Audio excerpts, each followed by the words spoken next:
ನಾಲ್ಕನೇ ಸುತ್ತಿನಲ್ಲೂ ಕೂಡ ಈಗ ಕಾಂಗ್ರೆಸ್ ಅಭ್ಯರ್ಥಿ ಉಗ್ರಪ್ಪ ಅವರು ಮುನ್ನಡೆಯನ್ನ ಕಾಯ್ದುಕೊಂಡಿದ್ದಾರೆ. 45,808 ಮತಗಳಿಂದ ಈಗ ಉಗ್ರಪ್ಪ ಅವರು ಮುನ್ನಡೆಯನ್ನ ಕಾಯ್ದುಕೊಂಡಿದ್ದು ಜೆ ಶಾಂತ ಅವರಿನ ಅಭ್ಯರ್ಥಿ ಉಗ್ರಪ್ಪಗೆ 1,11,067 ಮತಗಳು ಈಗಾಗಲೇ ಬಂದಿದೆ. ಅದರಲ್ಲೂ ಕೂಡ ಜೆ ಶಾಂತ ಅವರು ಹಿನ್ನಡೆಯನ್ನ ಅನುಭವಿಸ್ತಾ ಇದ್ದಾರೆ. 3 ಸುತ್ತಲೇ 50,000 ಲೀಡಲ್ಲಿ ಶಿವರಾಮೇಗೌಡ ಅವರು ಮುನ್ನಡೆಯನ್ನ ಕೂಡ ಕಾಯ್ದುಕೊಂಡಿದ್ದಾರೆ. ಮಂಡ್ಯದಲ್ಲಿ ಅಂಬರೀಶ್ ದಾಖಲೆಯನ್ನ ಹಾಗಾದ್ರೆ ಶಿವರಾಮೇಗೌಡ ಅವರು ಮುರಿತಾರ ಆ ರೀತಿಯಂತಹ ದಾಖಲೆಗಳನ್ನು ಕೂಡ ಮಾಡ್ಕೊಳ್ತಾ ಇದ್ದಾರೆ. 1998ರಲ್ಲಿ ಈ ರೀತಿಯಾದಂತಹ ಒಂದು ಫಲಿತಾಂಶ ಕೂಡ ಕಾರಣ ಆಗಿತ್ತು. ಹಾಗಾಗಿ ಇವತ್ತು ನಾವು ಗಮನಿಸೋದು 3 ಸುತ್ತಲೇ 50,000 ಲೀಡಲ್ಲಿ ಶಿವರಾಮೇಗೌಡ ಅವರು ಮುನ್ನಡೆಯನ್ನ ಕಾಯ್ದುಕೊಳ್ಳುವುದರ ಮೂಲಕ ಮಂಡ್ಯದಲ್ಲಿ ಅಂಬರೀಶ್ ಮಾಡಿದಂತಹ ದಾಖಲೆಯನ್ನ ಇವತ್ತು ಶಿವರಾಮೇಗೌಡ ಅವರು ಮುರಿತಾರ. 50,000 ಲೀಡಲ್ಲಿ ಈಗಾಗಲೇ ಮುನ್ನಡೆಯನ್ನ ಕೂಡ ಕಾಯ್ದುಕೊಂಡಿದ್ದಾರೆ. ಜೆಡಿಎಸ್ ಮೈತ್ರಿ ಅಭ್ಯರ್ಥಿ ಈಗಾಗಲೇ ಅಂಬರೀಶ್ ದಾಖಲೆಯನ್ನ ಮುರಿಯುವಂತಹ ಎಲ್ಲಾ ಸಾಧ್ಯತೆಗಳು ಇದೆ. ಆ ಒಂದು ಸನಿಹದಲ್ಲಿದ್ದಾರೆ ಈಗ ಶಿವರಾಮೇಗೌಡ ಅವರು. 3ನೇ ಸುತ್ತಲೇ 65,000 ಲೀಡಲ್ಲಿ ಶಿವರಾಮೇಗೌಡ ಅವರೀಗ ಮುನ್ನಡೆಯನ್ನ ಕಾಯ್ದುಕೊಂಡಿದ್ದಾರೆ. ಈ ಮೂಲಕ ಅಂಬರೀಶ್ ದಾಖಲೆಯನ್ನ ಮುರಿಯುವಂತಹ ಎಲ್ಲಾ ಸಾಧ್ಯತೆಗಳು ಇದೆ.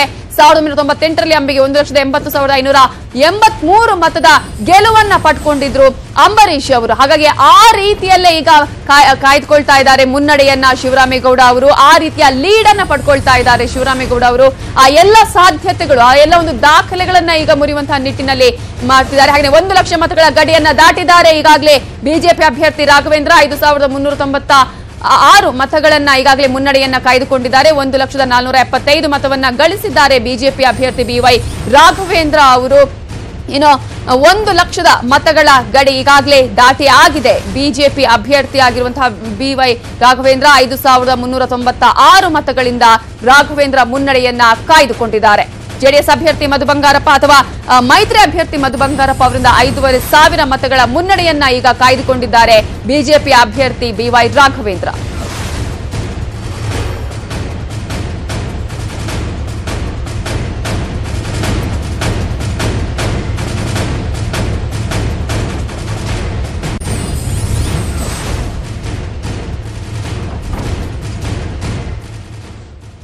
ಪಂಚ ಫಲಿತಾಂಶ ಬರ್ತಾ ಇದೆ. ಯಾರಿಗೆ ಏಟು ಯಾರಿಗೆ ಪಾಠ. ಇದು ರಾಜಕೀಯವಾಗಿ 2019ರ ಯುದ್ಧಕ್ಕೆ ಮುನ್ನ ಶುರು ಆಗಿರ್ತಕ್ಕಂಥ ಲೆಕ್ಕಾಚಾರ. ಬಳ್ಳಾರಿಯ ಬೇಟೆ ಯಾರು ಆಡ್ತಾರೆ, ಶಿವಮೊಗ್ಗ ಶಿಕಾರಿ ಯಾರಿಗೆ ಹೋಗುತ್ತೆ, ರಾಮನಗರದ ಸಕ್ಕರೆ ಯಾರಿಗಾಗುತ್ತೆ, ಮಂಡ್ಯದ ಸಕ್ಕರೆ ಯಾರು ತಿಂತಾರೆ, ರಾಮನಗರದ ರೇಷ್ಮೆ ಶರ್ಟನ್ನು ರೇಷ್ಮೆ ಸೀರೆ ಉಡೋರು ಯಾರು. ಸ್ವಾಗತ ಜೊತೆ ಚರ್ಚೆಗೆ ಮತ್ತೆ ಈಗ JDS ನಾಯಕರಂತ ಮಾಜಿ ಶಾಸಕರಂತ ಕೋನರೆಡ್ಡಿ ಕೋನರೆಡ್ಡಿ ಸ್ವಾಗತ. ಹಾಗೆ ಬಿಜೆಪಿ ನಾಯಕರು ಹೋಗ್ತಾರಂತ ಸಿದ್ಧಾರ್ಥ ನಿಮಗೂ ಸ್ವಾಗತ. ಹಾಗೆ ಮಂಗಳೂರಿಂದ ಐವಂಡು ಸೋಜಾ ಶಿವಮೊಗ್ಗ ಬಳ್ಳಾರಿ ಜಮಖಂಡಿ ಎಲ್ಲವೂ ಕೂಡ ಚುನಾವಣಾ ಪ್ರಚಾರಕ್ಕೆ ಹೋಗಿದ್ರು. ಕೆಲಸಗಳನ್ನು ಮಾಡ್ಕೊಂಡು ಬಂದಂಥವ್ರು ಚುನಾವಣೆಯ ಗ್ರೌಂಡ್ ಲೆವೆಲಲ್ಲಿ ನೋಡ್ಕೊಂಬಂತ ಐವನ್ ಡಿಸೋಜ್ ನಮ್ಮ ಜೊತೆಗೆ. ಐವನ್ ಡಿಸೋಜ್ ಅವರೇ, ಬಳ್ಳಾರಿಯ ಲೆಕ್ಕಾಚಾರ ನೀವು ಅಂದ್ಕೊಂಡಂಗೆ ಆಗ್ತಾ ಇದೆಯಾ?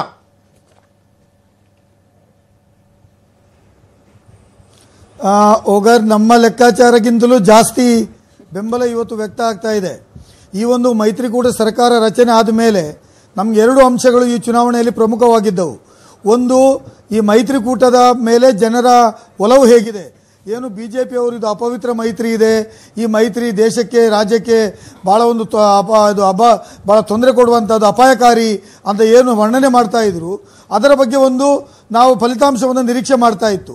ಎರಡನೇದು, ಬಳ್ಳಾರಿಯಲ್ಲಿ ಇರ್ತಕ್ಕಂಥ ರಿಪಬ್ಲಿಕ್ ಆಫ್ ಬಳ್ಳಾರಿಯಿಂದ ಏನು ಸಾಧನೆ ಮಾಡಿದ್ರು ಆ ಸಾಧನೆಗೆ ಗುರಿಯಾಗಿಟ್ಟುಕೊಂಡು ಪ್ರತಿಭಟನೆ ಮಾಡಿ ರಿಪೋರ್ಟನ್ನು ಕೊಟ್ಟು ಬಳ್ಳಾರಿ ದನಿಗಳನ್ನು ಜೈಲಿಗೆ ಕಳಿಸಿದಂಥ ಕೀರ್ತಿ ಇರ್ತಕ್ಕಂಥ ಉಗ್ರಪ್ಪನವರನ್ನೇ ಅಲ್ಲಿ ಅಭ್ಯರ್ಥಿ ಮಾಡಿ ಗೆಲ್ಲಿಸುವಂಥ ಒಂದು 2ನೇ ಪ್ರಯತ್ನ ಆಗಿತ್ತು.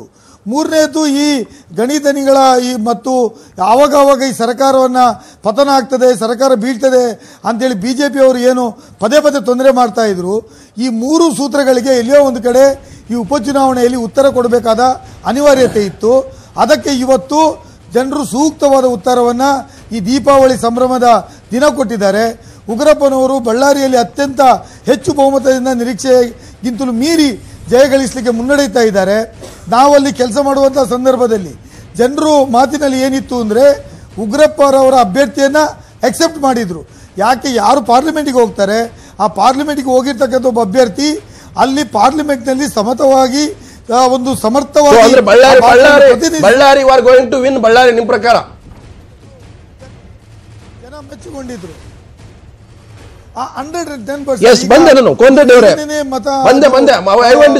ಬಳ್ಳಾರಿಯಲ್ಲಿ ಚುನಾವಣಾ ಅಖಾಡದಲ್ಲಿ ಇದ್ರಿ, 1 ವಾರಗಳ ಕಾಲ ನೀವು ಇನ್ಚಾರ್ಜ್ ಆಗಿ ಕೆಲಸ ಮಾಡಿದ್ರಿ. ಕೋನ್ ರೆಡ್ಡಿ ಅವರ ಜಮಖಂಡಿದ್ದು ಕೂಡ ಅನುಕಂಪ, ಇಬ್ಬರಿಗೂ ಅನುಕಂಪ. ಮತ್ತೊಂದು ಕಡೆ ಶಿವಮೊಗ್ಗದಲ್ಲಿ ಶಿಕಾರಿ, ಇಬ್ಬರು ಕೂಡ ಮಾಜಿ CM ಯಡಿಯೂರಪ್ಪನವರು, ದಿವಂಗತ ಬಂಗಾರಪ್ಪ ಪುತ್ರರು. ಸೊ ಲೆಕ್ಕಾಚಾರ ಇತ್ತು.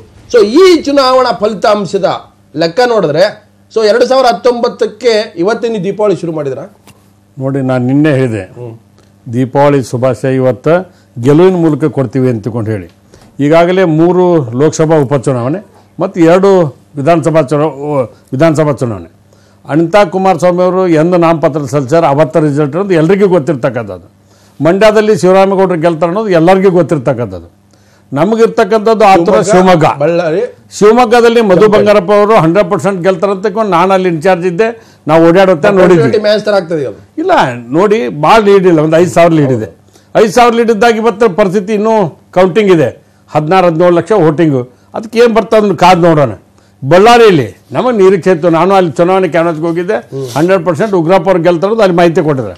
ಈಗ ಜಮಖಂಡಿಯಲ್ಲಿ ಆನಂದ್ ನೆಮ್ಮಗೌಡರು ಗೆಲ್ತಾರೆ ಅಂತಕೊಂಡು ನಾನಲ್ಲಿ ಹೋದಾಗೂ ಕೂಡ ಆ ವ್ಯವಸ್ಥೆ ಆಗಿತ್ತು.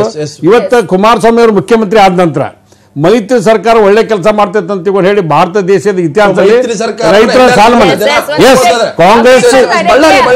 ಕಾಂಗ್ರೆಸ್ನ ಅಭ್ಯರ್ಥಿ ಈಗಾಗಲೇ ಮುನ್ನಡೆಯನ್ನ ಕಾಯ್ದುಕೊಂಡಿರುವಂತದ್ದು. ಬಿಜೆಪಿಯ ಶಾಂತಾಗೆ 86,948 ಮತಗಳಷ್ಟೇ ಸಿಕ್ಕಿರೋದು. 64,000 ಮತಗಳ ಮುನ್ನಡೆಯಲ್ಲಿ ಈಗ ಉಗ್ರಪ್ಪ ಅವರು ಇದ್ದಾರೆ. ಕಾಂಗ್ರೆಸ್ನ ಅಭ್ಯರ್ಥಿ ಉಗ್ರಪ್ಪ ಅವರೀಗ ಭಾರಿ ಮುನ್ನಡೆಯನ್ನ ಕಾಯ್ದುಕೊಂಡಿದ್ದಾರೆ.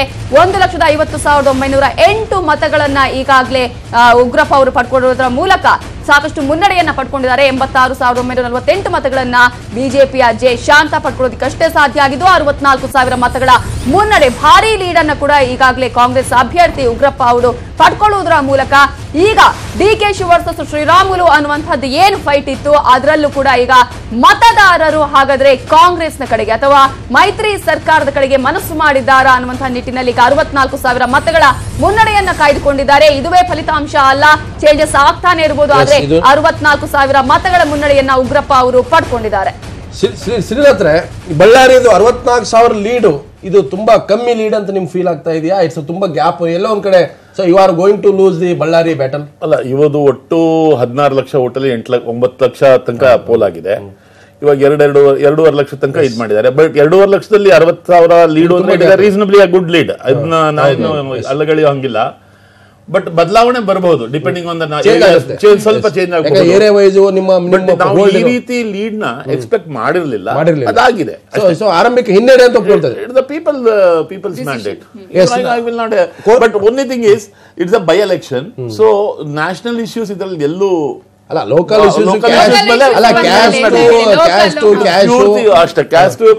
ಲೋಕಲ್ ಇಶ್ಯೂ ಮೇಲೆ ಮೆಂಟಲ್ ಆಗಿರೋದು ಇದಾಗಿರೋದ್ರಿಂದ ಈ ರೀತಿ ಬದಲಾವಣೆ.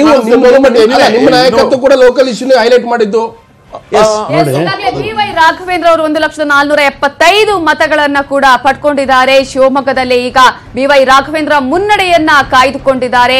ಜೆಡಿಎಸ್ನ ಮಧು ಬಂಗಾರಪ್ಪ ಅವರ ವಿರುದ್ಧ ಮುನ್ನಡೆಯನ್ನ ಕಾಯ್ದುಕೊಂಡಿದ್ದಾರೆ. 1,475 ಮತಗಳನ್ನ ಪಡ್ಕೊಂಡಿದ್ದಾರೆ. ಹಾಗೆಯೇ 1,50,948 ಮತಗಳನ್ನ ವಿಎಸ್ ಉಗ್ರಪ್ಪ ಅವರು ಬಳ್ಳಾರಿಯಲ್ಲಿ ಪಡ್ಕೊಂಡಿದ್ದಾರೆ. ಕಾಂಗ್ರೆಸ್ ಅಭ್ಯರ್ಥಿಯವರು 1,50,948 ಮತಗಳನ್ನ ಪಡ್ಕೊಳ್ಳುವುದರ ಮೂಲಕ ಭಾರಿ ಲೀಡ್ ಅನ್ನ ಕೂಡ ಪಡ್ಕೊಂಡಿದ್ದಾರೆ ವಿಎಸ್ ಉಗ್ರಪ್ಪ. ಇನ್ನು 28,777 ಮತಗಳ ಮುನ್ನಡೆಯನ್ನ ಕಾಯ್ದುಕೊಂಡಿದ್ದಾರೆ ರಾಮನಗರದಲ್ಲಿ ಅನಿತಾ ಕುಮಾರಸ್ವಾಮಿ ಅವರು. ಜೆಡಿಎಸ್ ಅಭ್ಯರ್ಥಿ ಹಾಗೆಯೇ ಸಿಎಂ ಅವರ ಪತ್ನಿ ಕೂಡ 1,50,224 ಮತಗಳನ್ನು ಪಡ್ಕೊಂಡಿದ್ದಾರೆ. ಜೆಡಿಎಸ್ ಅಭ್ಯರ್ಥಿ ಶಿವರಾಮೇಗೌಡ ಅವರು ಮಂಡ್ಯದಲ್ಲಿ 1,45,024 ಮತಗಳನ್ನು. ಎಸ್, ನನ್ನ ಜೊತೆಗೆ ಈಗಾಗಲೇ ಕಾಂಗ್ರೆಸ್ ಹಿರಿಯ ಶಾಸಕರು, ಮಾಜಿ ಸಚಿವರು ಅಂತ ಎಂ ಬಿ ಪಾಟೀಲ್ ಕೂಡ ನೇರ ಸಂಪರ್ಕ. ಎಂ ಬಿ ಪಾಟೀಲ್ರೇ, 5 ಕ್ಷೇತ್ರಗಳ ಕೌಂಟಿಂಗ್ ಶುರು ಆಗಿ ಲೀಡ್ ಕೂಡ ಬರ್ತಾ ಇದೆ. ಬಳ್ಳಾರಿ ನಿಮ್ಗೆ ಅನ್ಎಕ್ಸ್ಪೆಕ್ಟೆಡ್ ಆದಂತ ಲೀಡ್ ಸಿಗ್ತಾ ಇದೆಯಾ ಅಥವಾ ನಿಮ್ಗೆ ಕ್ಯಾಲ್ಕುಲೇಷನ್ ನಿಜ ಆಗ್ತಾ ಇದೆಯಾ? ಬಳ್ಳಾರಿ ಯಾವ ರೀತಿ ಫೈಟ್ ಆಯ್ತು, ಶಿವಮೊಗ್ಗ ಯಾವ ರೀತಿ ಫೈಟ್ ಆಯ್ತು, ಬಳ್ಳಾರಿ ಏನ್ ಮಾಡ್ತಾ ಇದ್ರಿ ನೀವು? ನೋಡಿ, ನಮಗೆ ಇದು ಅನ್ಎಕ್ಸ್ಪೆಕ್ಟೆಡ್ ಅಲ್ಲ, ಇದು ಎಕ್ಸ್ಪೆಕ್ಟೆಡ್. ಯಾಕಂದ್ರೆ ಬಳ್ಳಾರಿಯಲ್ಲಿ 6 ಜನ ನಮ್ಮ ಶಾಸಕರಿದ್ರು. ಹೋದ ಸಲ ಚುನಾವಣೆಗೂ ಈ ಚುನಾವಣೆಗೆ ಡಿಫ್ರೆನ್ಸ್ ಇದೆ. ಹೀಗಾಗಿ ಎಲ್ಲ ಶಾಸಕರು, ಶಿವಕುಮಾರ್ ಅವರು ಎಲ್ಲರೂ ಹೋಗಿ ಒಟ್ಟಾಗಿ ಅಲ್ಲಿ ಚುನಾವಣೆ ಎದುರಿಸ್ತಾ ಇದ್ದೀವಿ. ಸೊ ನ್ಯಾಚುರಲ್ ಆಗಿ ಅಲ್ಲಿ ಮತಗಳು ಕೂಡ ಸೆಕ್ಯುಲರ್ ಮತಗಳು, ಈಗ ಅಲ್ಪಸಂಖ್ಯಾತರು ಇರ್ಬೋದು, ಹಾಲ್ಮತ್ ಸಮಾಜದವರು ಇರ್ಬೋದು, ನಾಯಕರಲ್ಲಿ ಕೂಡ ಅರ್ಧ ಭಾಗ ಇವತ್ತು ಒಂದು ದಿವಸ ಹೀಗಾಗಿ ನಾವು ಈ ಎಕ್ಸ್ಪೆಕ್ಟೇಷನ್ ನಮಗೆ ಬಳ್ಳಾರಿಯಲ್ಲಿ ನಾವು ಗೆಲ್ತೀವಿ ಅಂತ ಅನ್ನೋದಿತ್ತು.